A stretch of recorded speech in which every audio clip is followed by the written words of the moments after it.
Good afternoon, everyone. Welcome along to this panel session.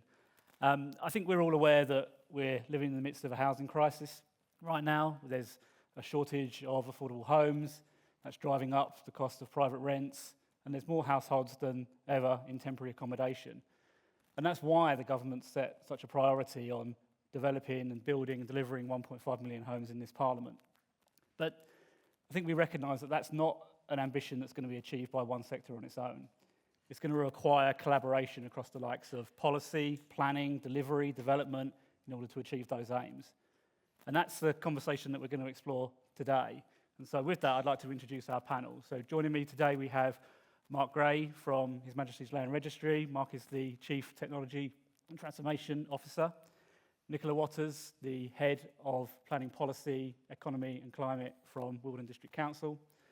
And Cameron from Knight Frank, who's the Head of Geospatial. So I'd like to start by asking you all the question, really, if you could just tell us a little bit about kind of where you see your organisation's role in meeting this challenge, but also a little bit around what you see as some of the challenges in achieving it. So Mark, can I start with you? Sure, thanks Steve. Good afternoon everyone. So as you rightly say, the 1.5 million new homes is a massive priority for the government, and Land Registry is going to play a key part in that, and we see ourselves as having three parts that we play.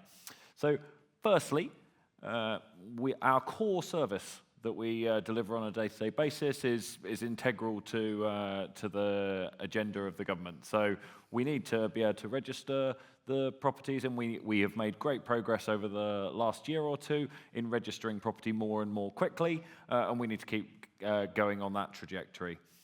Secondly, we will stand up some specialised services to support the house building agenda. So if an organisation is looking to build 100 or 500 or 1,000 homes, or as part of the new towns agenda, we will stand up specialist teams that work in a dedicated fashion on those priorities. And thirdly, and perhaps most excitingly, we see there is huge opportunity to unlock the value of the data that we hold today, along with the data of lots of other organisations, to really inform the decision-making around those 1.5 million homes. I'll perhaps touch a little later on some of the thinking we've got on creating a geospatial land register, but there's huge opportunity in using that data. You asked as well about challenges. I think the biggest challenge, though also the biggest opportunity, is the need to bring together input from so many different sources, so many different organisations to really make that work. No single part of the economy can do this on its own. It has to be a collaborative effort. Yeah, thanks, Mark. And I guess alongside that collaboration, that's where unlocking that data is going to be such a key component of it. Nicola, as obviously working within a local planning authority as you do, you're, I guess, at the forefront of meeting this ambition head on in terms of the targets and housing targets that you'll have to seek to achieve. So same question to you to kind of get your thoughts around that and also the challenges.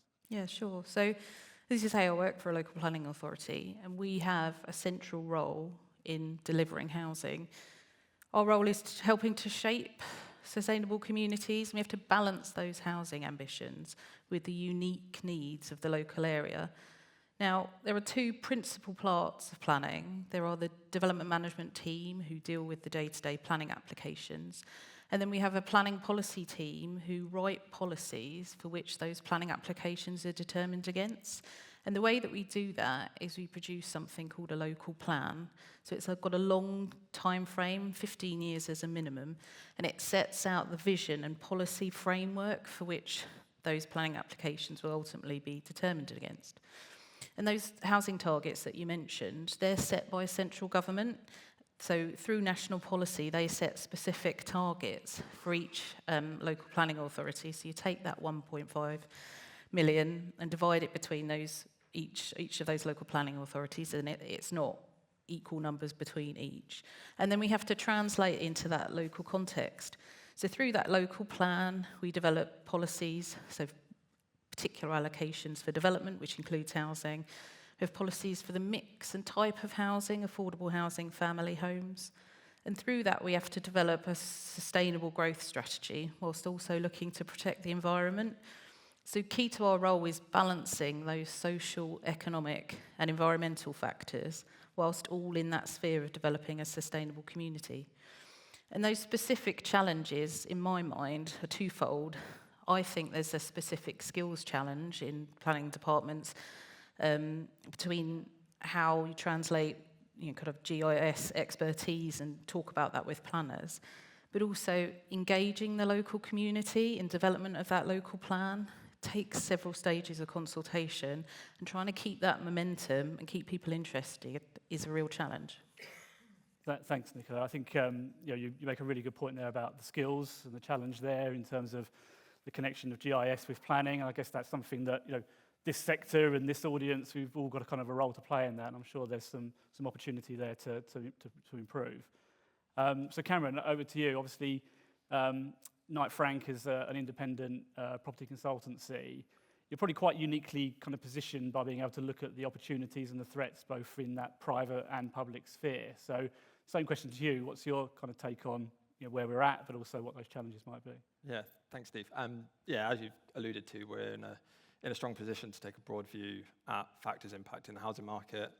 We work with clients in a range of sectors across the whole residential development process, so from site identification through acquisition to planning.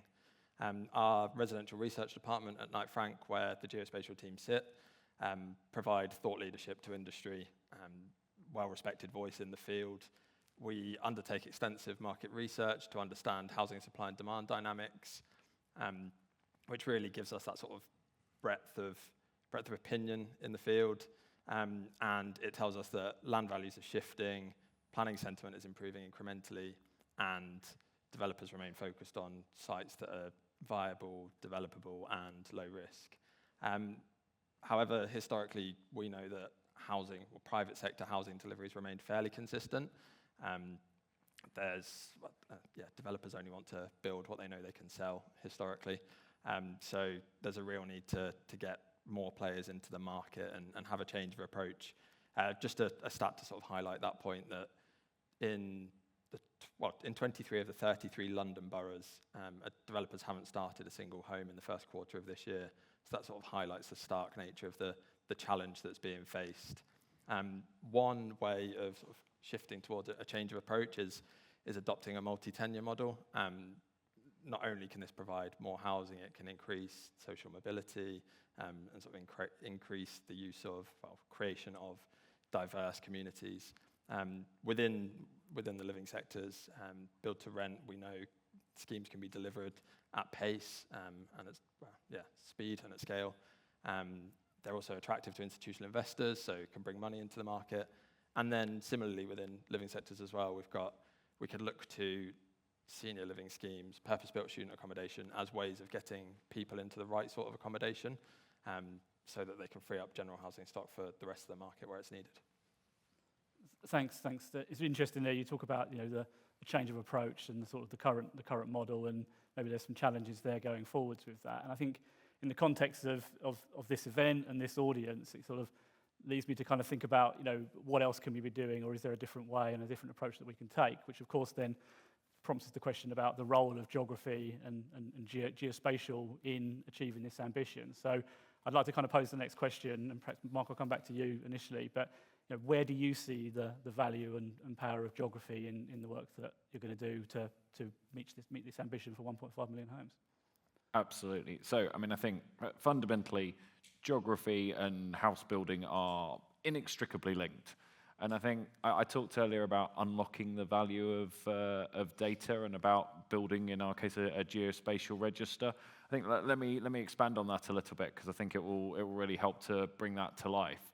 So at present, the land register has text components. So Mark owns one high street, and it has geospatial components. Those of you that own a property will know you've got a piece of electronic paper somewhere that shows your property bounded in usually red ink. But it's not truly geospatial. It doesn't put the geography at its core. And so the impact of that is that, if I did own one high street, actually my map is just kind of a point in time, and it's disconnected from 3 high street and 5 high street. That means, of course, from the purposes of what we're talking about, building new homes, it's really hard to identify the areas of land that could be of greatest use. What would be much better, and what we're going to create over the years ahead, is if it was all centered around the geospatial component. So you kind of built a truly geospatial map as the land register, and then tagged in the information like the ownership. So that means then if there's a right of way, so a public footpath that runs across a number of different properties, or if there's a restrictive covenant that prevents people from doing things in a certain area, at present that's kind of recorded property by property, and therefore it's really hard from a land use perspective. In the future, that will be an entity in its own right. So if you want to search across, then actually it's just one click of a digital button. Is that an easy project? Is that a quick project? No, of course not. But we're really confident we've done it. Those of you who work in local authorities will know we're well through the process of doing something similar with our local land charges initiative. And though achieving the whole will undoubtedly take a number of years, we'll do it on a kind of bite-sized basis. So we will build the first kind of prototype in a pilot area in Bristol within this current financial year, and then build out from there, so that we're kind of unlocking the value of the data as early as we can, and to inform and help shape that 1.5 million homes. Wow, I mean, what an endorsement for geography there. Land Registry essentially kind of transforming its register with geography and geospatial at the heart of it. So yeah, thank you. Fascinating and really exciting to kind of see how that develops. So Cameron, obviously at Knight Frank, you'll be using geospatial tools and geography in the work that you do. But again, really interested to kind of get your take on where you see the value that it adds, but also what else it could be doing. Yeah, I just want to echo what Mark was saying, that sort of geography is the key to unlocking a lot of these problems facing us in the housing sector. One of the main questions is where to build these houses to serve the needs of communities. But then there's also factors around regional variations. So we know that a one-size-fits-all across the country isn't going to work. There's going to have to be bespoke housing solutions depending on local needs, demographics, etc. As you've mentioned, our Knight Frank team, our geospatial team at Knight Frank, work across public and private sector with a range of clients, lots of interesting things.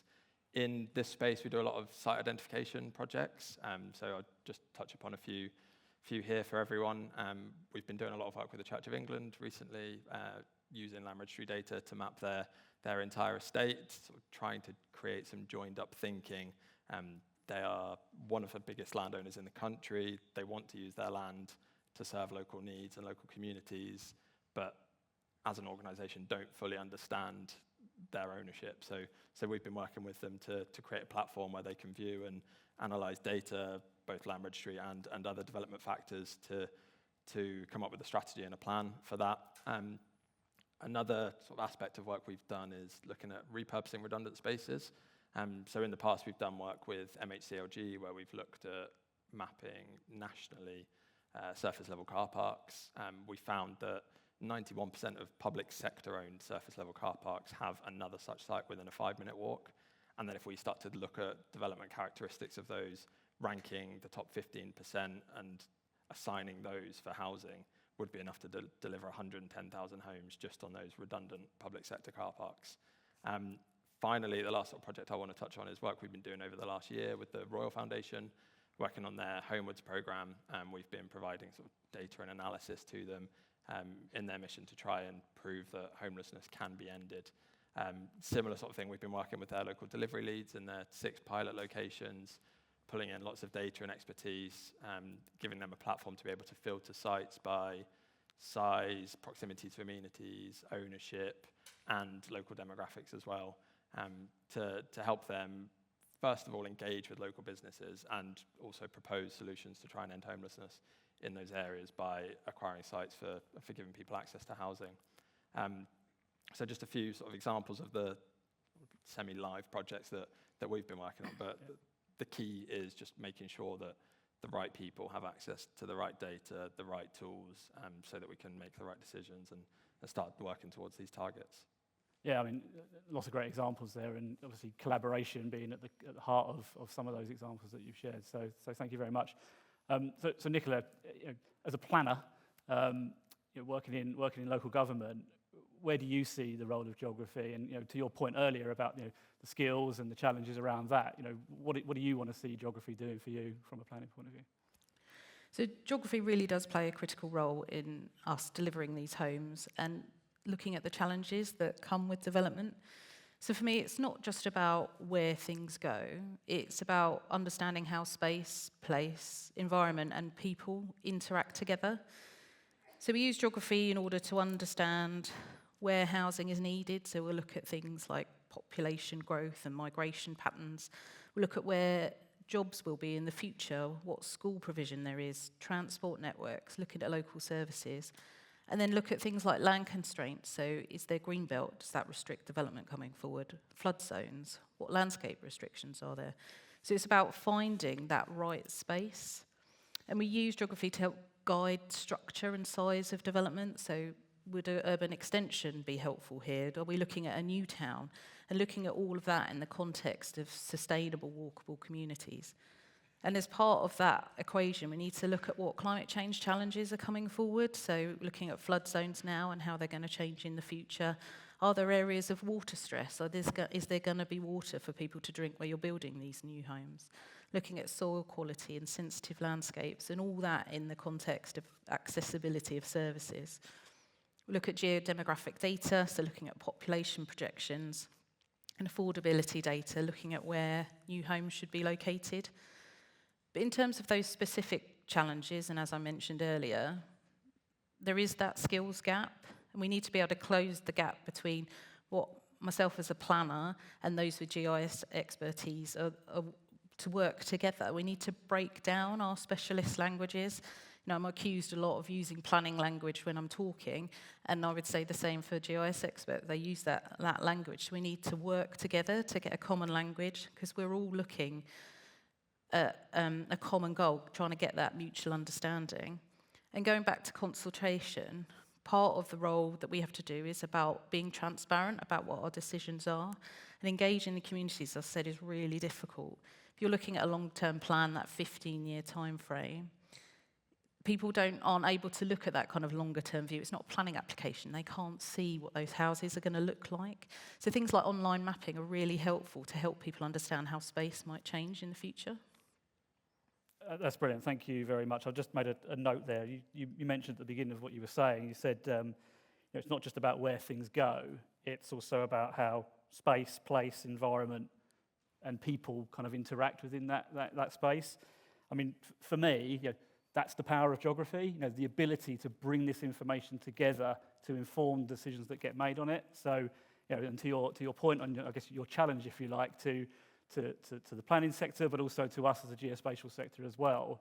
That's the thing I think that we can focus on, to kind of geography as a uniting kind of force to bring this information together to make the change. So, look, thank you very much for sharing your insights this afternoon. Just before we hand over to James and Catherine, who are going to bring some of this, some of what we talked about to life just now, please join me in thanking our panelists for their contribution today. So thank you very much.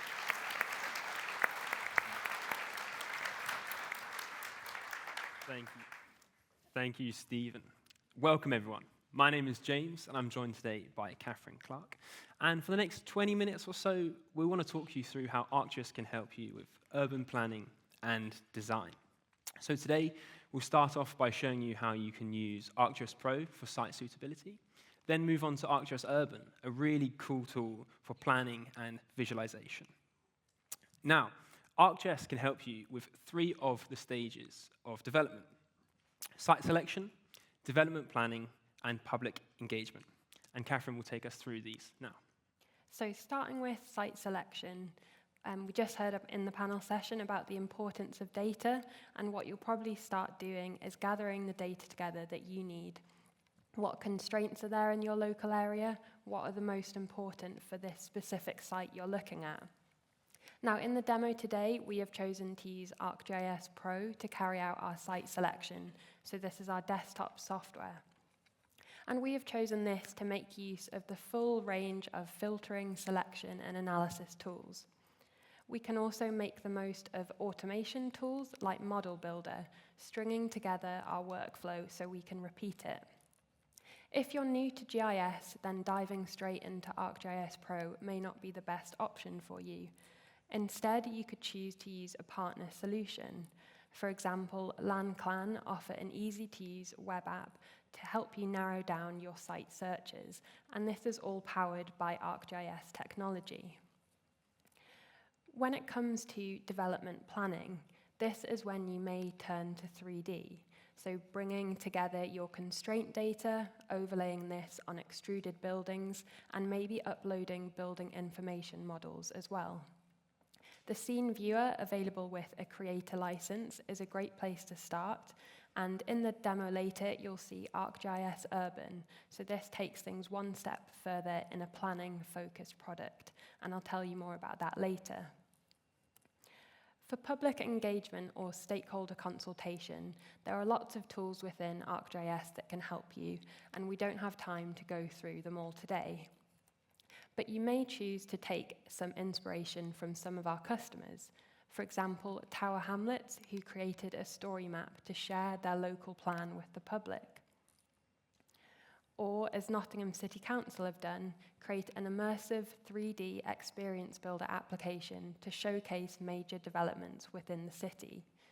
And from this 3D GIS environment, you could take things even further with game engines or virtual reality.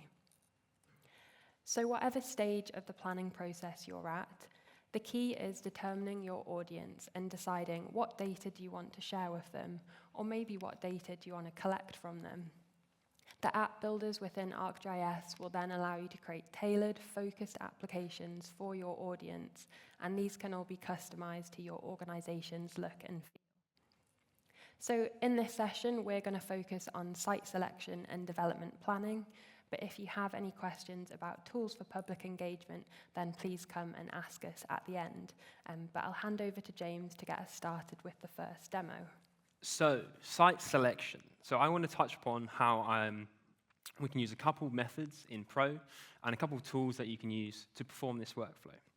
So if I jump in, currently my area of interest for a new site is Newcastle, and the first data set I want to use is title boundaries. Now, this essentially shows the land ownership records from the land registry. And as Mark mentioned, hopefully in the future, the geospatial register will be able to provide more information from this data set. But as you can see, it looks very messy, and there's lots and lots of sites. And if I was just to zoom in, we can see some areas are small and some areas are quite big. And what we first want to do is filter this down to sites of suitable size. So what I'm going to do is I'm going to remove any site that is smaller than 20,000 square meters and remove any site that is greater than 65,000 square meters. I can do this by performing a definition query that I've made earlier. And you can see already we've instantly cut down the number of sites that we might be interested in. Now, this is still quite a lot. We're still looking at about 1.2 thousand, but this is just to give you a flavor of how you can filter quite quickly. Now, this is just one data set. We want to start incorporating a bit of exploratory analysis and include other data sets like green spaces, flood zones, train stations, schools, and hospitals. And if I just zoom in so you can get a better view. There we go. Now, all the data I'm showing today is either available on government websites or the Living Atlas, our foremost collection of geographic data. And now, performing a bit of exploratory analysis, we can start to understand areas where we may want to build and areas where we may not want to build based on these constraints. Being close to a train station, for example. Now, if I just pause there quickly, everything I've shown up until this point is available in a creator license. Moving on, you will need the spatial analyst extension. So that's a spatial analyst extension. So by doing exploratory analysis, it's really cool, really great tool. We can explore locations and we can find sites, but we can't provide a numerical value. And this is where Suitability Modeler comes into play. We want to extract numerical values to a site. And I can do this by using the distance accumulation tool. I'm converting those points and polygons, so those hospitals, those flood zones, into rasters. If I just turn them on now, I've visualized them red to green based on distance. So there's flooding, schools, train stations, and green spaces. Now, using the Suitability Modeler, which the amazing Liv and Hayley last year gave a very detailed overview of, and I'd really encourage you to watch that, I've combined all of these together to produce one suitability overlay here. Now, the benefit of a Suitability Modeler is you can actually tailor your weights and tailor your suitability overlay to what you're interested in. So for a connected development, I'm interested in being close to train stations. I'm not too worried about being near a flood zone because I know I can mitigate against those, as an example. Now, this can be seen in my overlay. As we can see here, where the train stations were, we're having a much darker green, indicating a much higher suitable area. And then with the Suitability Modeler, we can also go one step further by extracting the numerically best, statistically best locations to build. And then we could perform a bit of analysis alongside those to understand, are these good places to build? Now, this process is still very manual and requires someone to sit down and perform the work. There is a method of automating this, and this is using Model Builder. So what Model Builder allows you to do is start with that base data, so those points and polygons, derive it, so that's using the distance accumulation tool to convert to a raster, then transform to a common scale, combine them together, and then locate, all automatically. So if you had multiple sites you wanted to work through, you could send this application off, run it, and then get your locations. Then using a whole suite of these methods, so by filtering, by doing a bit of exploratory analysis, and also using Suitability Modeler, I've come up with a final output. Here's my potential site for a new development, and as you can see, it's very nicely situated near green spaces, we're near schools, and we're also near a train station. But you may also notice, hang on a minute, James, there's a flood zone nearby, and I know. When looking at the topology, and if we were to implement flood defenses, these risks can be mitigated. So in the interest of time, we're going to skip ahead and look at the development of this site that James's Pro analysis has identified. And in the context of today, we're thinking of a digital planning system. We're building a digital twin of our sites and potential developments. And this representation of the real world allows us to perform analysis, gain new learning, and it's this learning that then allows us to make real-world decisions. So I'm going to be using ArcGIS Urban, a collaborative and data-driven tool for urban planning, design, and development. And from June, as part of the ongoing enhancements to user types, ArcGIS Urban will be available with a Professional Plus user type. So I'm going to take you on a whistle-stop tour to show you some of the capabilities of Urban. And you're looking at a schematic view of the urban model that we have for Newcastle. So we've got the level of detail 2 buildings with roof details. We've got some trees and some fictional developments in the city. If I switch into the realistic view, I can then see the reality mesh of Newcastle. So both the buildings and this mesh have been provided by our partners Blue Sky, and this is their Metro Vista product. So I can get a feel for where the developments are happening in the city, and the statuses of all these applications are completely made up for this demo. And I can pan around exploring this data to get a feel for the context of the local area. I can also open up a list of all the ongoing projects in the city. So these are color-coded by their planning status from pre-application all the way to complete. I've also got a list of plans within Urban. So these are site allocations with ongoing feasibility studies. And in this video, I'm going to focus on this site that James has identified down by the river. So I can pan to the site and open it up. And this is where I can start building the digital twin of the proposed development in this area. Now, it's quite a large site, so I'm going to focus on just the eastern parcel, which I've selected. The first thing I'm going to do is use the demolish tool to remove the mesh in this area. So I can select the parcel and the mesh is removed, giving me a blank slate to work with. So this is now when I can start digitizing the buildings. And to do this, I need to first upload a site plan to help me. Now this gets dropped straight into my urban model, and I can resize and rotate to make sure it's in the correct position. I'm going to switch back to the schematic view to do this, and then I can use the underlying OS master map base map to help me get this in the correct position.